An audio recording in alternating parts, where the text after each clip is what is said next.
तो hello everyone, आपका एक नए वीडियो में स्वागत करता हूं। तो एक बात आप लोगों को याद होगी, अगर किसी को याद ना हो, अगर कोई पहला व्यूअर हो मेरे इस चैनल पे, तो मैं दोबारा से उस चीज को भी बता सकता हूं। मैंने आप लोगों को 2 दिन पहले एक अपडेट दी थी कि ऋतिक रोशन और जूनियर एनटीआर दोनों साथ में आ तो रहे हैं। मैंने बताया था आप लोगों को कि दोनों साथ में आ तो रहे हैं, लेकिन इससे पहले आदित्य चोपड़ा ने एक प्लानिंग की थी कि दोनों के दोनों एक साथ कभी दिखाई नहीं देंगे प्रमोशन में, दोनों अलग अलग जगहों पे इसके प्रमोशन को करेंगे।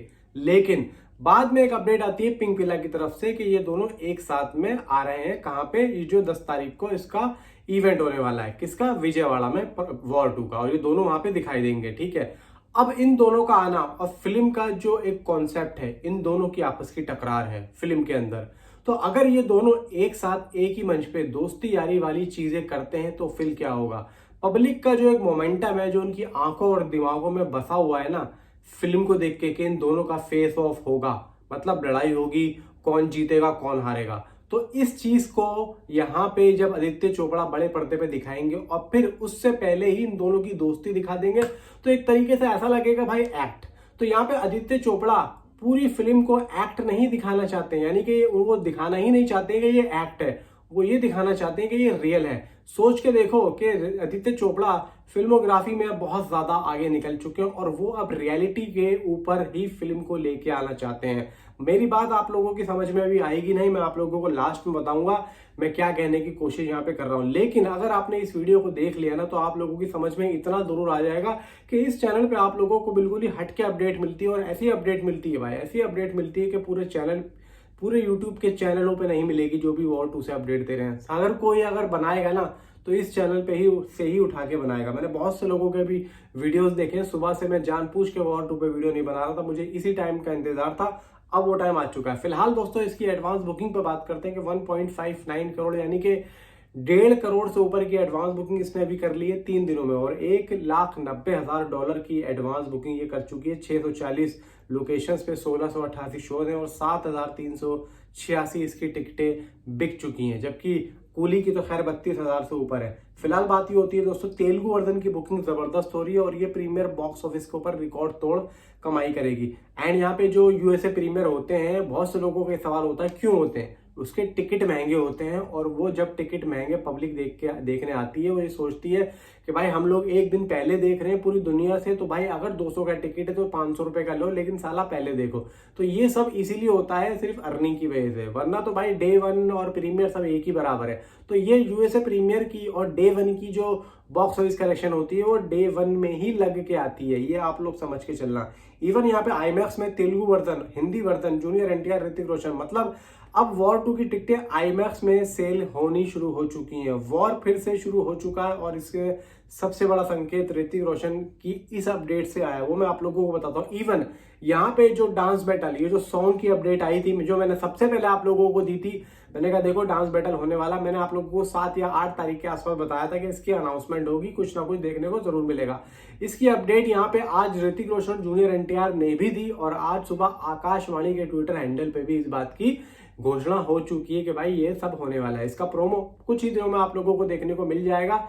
इवन यहाँ पे मैं आपको डिटेल में समझाता हूँ, सब कुछ लास्ट में समझाऊंगा, रुक जाओ जरा, मैं आप लोगों को फिलहाल अपडेट दे दूं कि यहाँ पे सबसे पहली चीज, जेलर रजनीकांत साहब की फिल्म थी, जो कि ओवरसीज में अच्छा काम किया था। इवन लास्ट फिल्म थी ऋतिक रोशन की, फाइटर। अब जेलर ने यूएसए में कितना काम किया था, ओवरसीज में कितना, उसने सब कुछ आप लोगों को बताता हूँ। देखो, जेलर ने यूएसए में प्रीमियर पर $9,30,000 की बॉक्स ऑफिस कलेक्शन की थी, जिसमें 7.75 करोड़ का इसका बॉक्स ऑफिस कलेक्शन आता है, और पहले दिन के साथ में मिलाकर 1.5 मिलियन, यानी कि 12,50,00,000, यानी कि डे 1 और USA premiere 12,50,00,000 Hindi box office में। लेकिन इसका लाइफ टाइम कलेक्शन सिर्फ 5.7 मिलियन, यानी कि 47.5 करोड़, 47,50,00,000 रहा। इवन कनाडा समेत मिलाकर 7.25 मिलियन रहा। इवन जो यूएसए प्लस कनाडा टोटल मिला के यहाँ पे 60 करोड़ का यहाँ पे इसका जो है कलेक्शन रहा। वहीं ऋतिक रोशन की फाइटर औसत रेस्पॉन्स के बावजूद 7.6 मिलियन, यानी कि 63 करोड़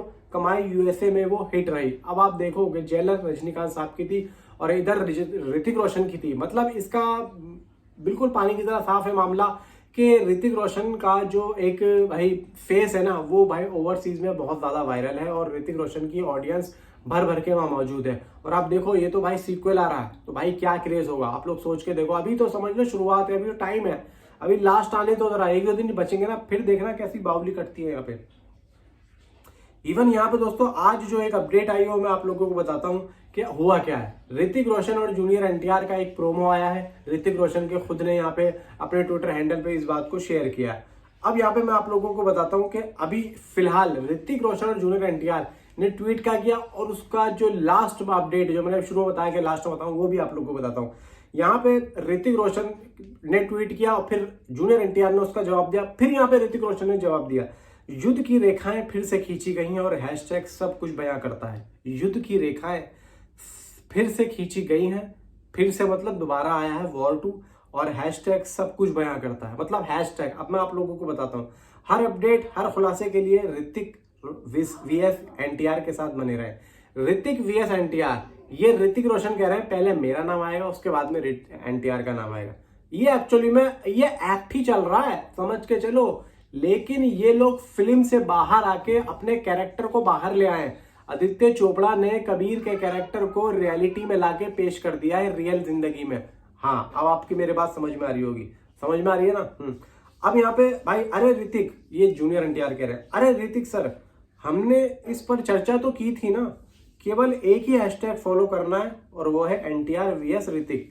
यानी कि कबीर और विक्रम फिल्म की दुनिया से बाहर आ चुके हैं और वो आ चुके हैं रियलिटी में पब्लिक के सामने, और वो आएंगे 10 तारीख को। बात मेरी समझ में आ रही होगी आपके, मैं क्या कहना चाह रहा हूँ।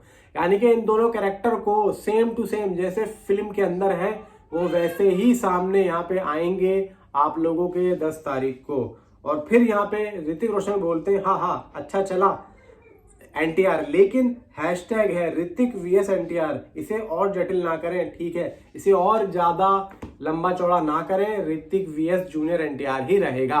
मतलब ये ऋतिक रोशन का कहना है।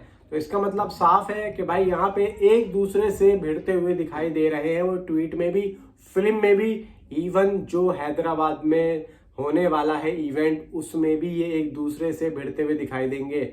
ये आपस में दोस्ती यारी वाली बात नहीं करेंगे, आपस में इनके जो डायलॉग्स होंगे वहां पर स्टेज पे दोनों की टकरार वाले डायलॉग होंगे, सीधा फिल्म में से निकल के आदित्य चोपड़ा ने इवेंट पे खड़ा कर दिया है। यही चीज है, यही प्लान है आदित्य चोपड़ा का।